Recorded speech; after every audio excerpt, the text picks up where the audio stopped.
Hey guys, आज के lecture में देखेंगे मेन फंक्शन और रिटर्न जीरो। और मेन फंक्शन जैसे कि मेन फंक्शन के अलावा वर्ड मेन भी आपने सुना रखा होगा।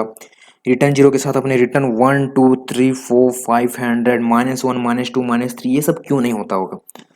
अगर लिखते हैं तो उसमें क्या चक्कर है, रिटर्न जीरो ही हमें मैक्सिमम इन्फेसिस क्यों किया जाता है कि हम रिटर्न जीरो ही लिखना चाहिए, बाकी सब हमें क्यों नहीं लिखना चाहिए। तो ये सब समझने के लिए वीडियो को शुरू से अंत तक जरूर देखिएगा, आपको पूरा का पूरा समझ में आ जाएगा। इसकी वीडियो को नहीं कीजिएगा, वीडियो को पूरा अच्छा से शुरू से देखिए। आपको हम 100% बोल रहे हैं कि आपको पक्का समझ में आएगा, आप देखिएगा बस वीडियो को। चलिए वीडियो को स्टार्ट करते हैं।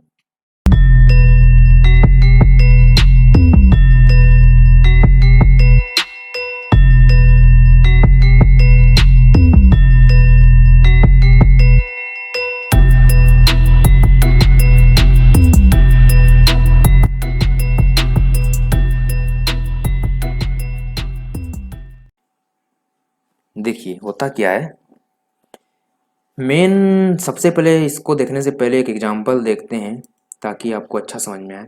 देखिए एकदम सिंपल से आपको बताएंगे तुरंत में। एक फंक्शन टॉपिक हम लोग पढ़ेंगे, कब पढ़ेंगे वो बाद में पढ़ेंगे फंक्शन टॉपिक, क्योंकि बाद में आता है। ठीक है, यहाँ पे ये जो आप स्टेटमेंट देख रहा है int sum int as equal to B और इंट मैन इंट ये जो ये दिख रहा है, ये दोनों में कोई अंतर नहीं दिख रहा है। मतलब ये डेफिनेशन है तो ये भी एक डेफिनेशन ही समझ लीजिए। देखिए इंट है, सम नाम है, इंट भी मेन मेन एक नाम है, ये इसको रिटर्न टाइप बोलते हैं। देखिए अभी हम जो भी बोलेंगे फंक्शन के बारे में आपको समझ नहीं आ रहा कोई दिक्कत नहीं है, लेकिन इस चैप्टर में इस लेक्चर में आपको इंट मेन क्यों लिखते हैं और वर्ड मेन क्यों नहीं लिखते हैं, रिटर्न जीरो क्यों लिखते हैं, ये समझ में आ गया। मतलब आपको ये लेक्चर से कुछ फायदा जरूर मिला। आपको फंक्शन समझ में नहीं आया वो तो यहाँ इस चैप्टर में मेरा हमको फंक्शन का थोड़ा सा कोड इसलिए लिखना पड़ा ताकि आपको इंट मेन को बहुत अच्छे तरीके से समझा पाए। ठीक है, तो ये लिखिए और इसके देखिए इसके अंदर में भी कुछ लिखा पड़ा है, इसके अंदर में भी कुछ लिखा पड़ा है। ठीक है, हम बस आपको एक चीज़ बता रहे हैं कि एक्चुअली ये भी फंक्शन है, ये भी फंक्शन है, ये ऑपरेटिंग सिस्टम का फंक्शन है, ये हमारे द्वारा इसको यूजर के द्वारा डिफाइन किया गया फंक्शन है, ये ऑपरेटिंग सिस्टम के द्वारा डिफाइन किया गया फंक्शन है। तो अब आता है यहाँ पे इंटमैन। इंटमैन के देखिए यहाँ पे भी इंटमैन है, यहाँ पे एक ये फंक्शन कॉल है। और एक बात मैं आपको बता दूं, फंक्शन तभी कंप्लीट होता है जब फंक्शन का डिक्लेरेशन, देखिए यहाँ पे डिक्लेरेशन, आपको थोड़ा मैं कलर चेंज करता हूँ ताकि आपको समझ में आए। ये फंक्शन का declaration part, definition part, function call है, तो ये तीन पार्ट होता है तभी जाके फंक्शन कंप्लीट होता है। लेकिन अगर डेफिनेशन और फंक्शन कॉल भी रहे तो हमारा फंक्शन कंप्लीट होता है। अगर डेफिनेशन और फंक्शन कॉल भी रहे तो हमारा फंक्शन कंप्लीट हो जाता है। और हर डेफिनेशन पार्ट के अंदर में आपको रिटर्न तो लिखना जरूरी है, ये आपको लिखना ही पड़ेगा।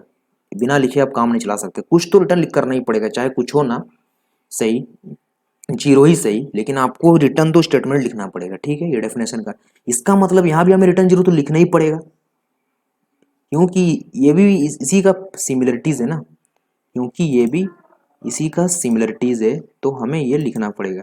ये जो आपको ये जो डेफिनेशन है, देखिए मैंने फिर कलर चेंज किया, ये चीज़ सेम चीज़ है। तो मतलब ये भी इसी के अंदर में, इस देखिए ये ब्लॉक से इसका इसके अंदर, मतलब इसके अंदर में कोड है, इसके अंदर में कोड है, मतलब यहाँ हमको रिटर्न लिखना पड़ेगा तो यहाँ भी रिटर्न लिखना पड़ा। ठीक है, हम इससे आपको समझाना चाह रहे हैं। और हर चीज़ का ना एक फंक्शन कॉल होता है, जैसे कि मतलब फंक्शन तब तक आपका अधूरा है जब तक आपका डेफिनेशन और फंक्शन कॉल नहीं, आपका फंक्शन अधूरा है। तो यहाँ पे आप बोलिए, आप यहाँ पे हमारे फंक्शन कॉल गायब है, मतलब ये फंक्शन अधूरा है। जी हाँ, ये फंक्शन अधूरा है।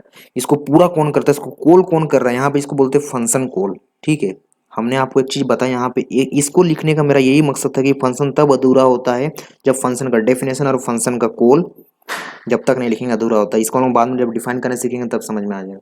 तो मतलब इसका जो है अभी कॉल फंक्शन अधूरा है, तो ये कौन कॉल करके इसको पूरा कर रहा है, एरर तो आना चाहिए, लेकिन इसको कौन कॉल करता है, इसको कॉल करता है ऑपरेटिंग सिस्टम।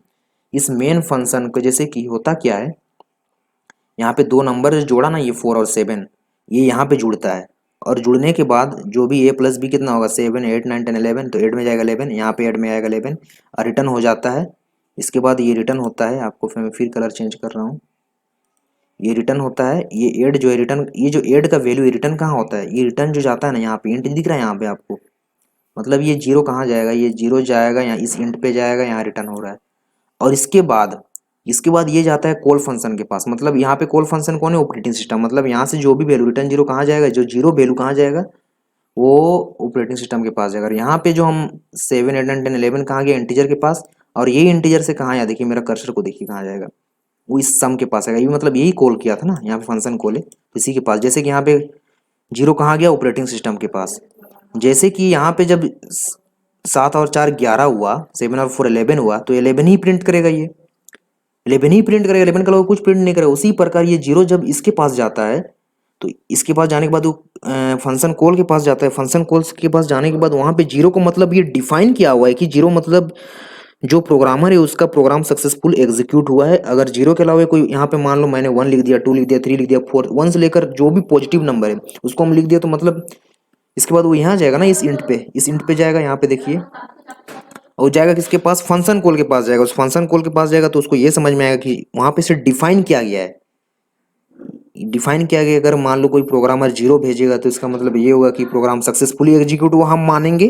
वहां पे अंदर में कुछ हो रहा होगा, कॉल में तो लिखा रहा होगा सक्सेसफुली एग्जीक्यूट, उसको ऐसे समझ में आ रहा है ऑपरेटिंग सिस्टम को। क्योंकि जैसे कि ये हमने बोला कि इधर ला कोड जो है यूजर के द्वारा डिफाइन किया गया है, सिस्टम के द्वारा डिफाइन किया गया, लेकिन सिस्टम को भी तो कोई किसी इंसान ही ने तो इस प्रोग्राम को लिखा है ना, तो उसमें भी तो उन्होंने वहां पे क्या किया, उन्होंने कॉल फंक्शन ऑपरेटिंग सिस्टम को बना दिया है, ठीक है। और यहाँ पे फंक्शन कॉल क्या है, ये सम है। यहाँ पे जो 4+11 यहाँ पे फंक्शन कॉल है, ठीक है। यहाँ पे जो वैल्यू आ रहा है उसी प्रकार वहां जाने के बाद जब जीरो जाता है तो उसको ये समझ में आता है कि प्रोग्राम सक्सेसफुली एग्जीक्यूट हो रहा है। क्योंकि वहां से कोई प्रोग्रामर लिखा है कि अगर जीरो आएगा तो ऐसे लिख दिया वहां पे कोड कि जीरो आएगा तो सक्सेसफुल एग्जीक्यूट, और जीरो के अलावा 1 2 3 पॉजिटिव आया तो अनसक्सेसफुल एग्जीक्यूट हुआ है बंदा का, प्रोग्रामर का कोड। और नेगेटिव वैल्यू आएगा तो नेगेटिव वैल्यू का मतलब -1 के लिए फाइल एरर, ऐसे कुछ कुछ लिख रखा पड़ा है, ठीक है। तो इससे मतलब हमको ये समझ में आया कि हमें इंट लिखना पड़ेगा यहाँ। अगर अब वर्ड हमने आपको इंट मैन और रिटर्न जीरो क्यों लिखना पड़ेगा, क्योंकि रिटर्न जीरो इसलिए लिखना पड़ेगा कि अंदर में जीरो का मतलब सक्सेसफुल डिफाइन कर दिया गया है, और हम अंदर को कुछ झांक नहीं पाएंगे, उसको बिगाड़ नहीं पाएंगे। 1 भी लिखेंगे तो बस उसको समझ में आएगा कि अनसक्सेसफुल एग्जीक्यूट है, लेकिन हम लोग को कुछ नहीं होगा, कोड रन हो जाता है।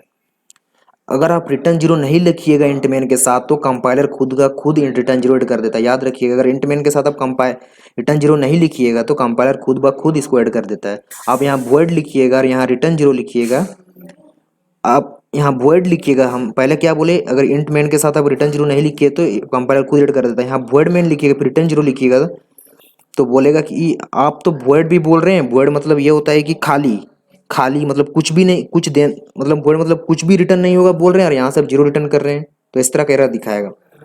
अगर मान लो आप यहाँ वॉइड मैन लिखते हैं और यहाँ रिटर्न जीरो नहीं लिखते हैं तो बोलेगा कि यहाँ वॉइड होगा नहीं, यहाँ क्या होगा, वॉइड हो ही नहीं सकता, हमको तो कुछ रिटर्न चाहिए।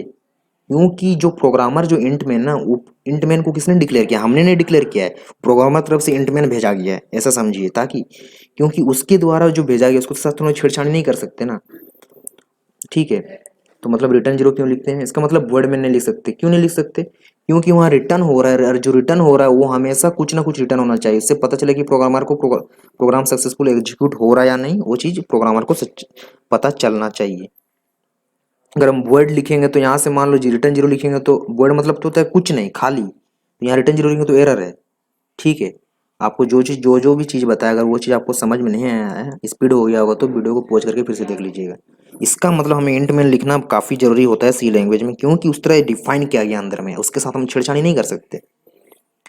अब देखिए आपको बहुत सारा चीज़, अब आप हमको बाद में जब अलग अलग आईडी से आप कोडिंग कीजिएगा, होता क्या है कि हर आईडी किसी अलग अलग इंसान ने बनाया, अलग अलग ऑर्गेनाइजेशन ने बना रखा है।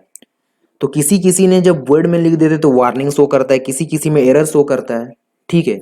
बहुत सारे अलग से अलग अलग दिखेगा आपको। तो हमने 3 4 में हमने VS कोड में, कोड लाइट में और कोड ब्लॉक में हमने यूज किया है।